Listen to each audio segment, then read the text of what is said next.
মেয়ে মানুষের যে কত সুবিধা এই ভিডিওটা দেখলে বুঝতে পারবেন। 10,000 টাকার খুব দরকার ছিল, কেউ দিল না রে। মাত্র 10,000 টাকা কেউ দিল না, খুবই দরকার। মোহন থেকে মনে হচ্ছে তোর কাছে খুব সহজ। শেষ পর্যন্ত তো আমার দেখবেন কি, কিন্তু। আমার যে কোনো একটা বয়ফ্রেন্ডকে বলে তো দিয়ে দিবে। দাঁড়া, ব্যবস্থা করে দিচ্ছি। হ্যালো বাবু, আমার না 10,000 টাকা খুব ইমার্জেন্সি দরকার, তুমি একটু বিকাশে দাও তো।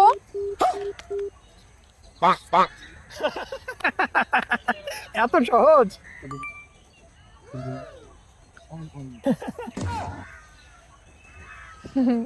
দেখলি দিল। হ্যাঁ। মোহন, কই তুই? বান্ধবী? কি রে মোহন, তোর এ কি অবস্থা? কে মোহন? আমি তো মোহনা, আজ থেকে আমরা দুই বান্ধবী। এই বান্ধবী, তোর মতো আমাকেও কয়েকটা মক্কেল ফাঁসিয়ে দে না রে।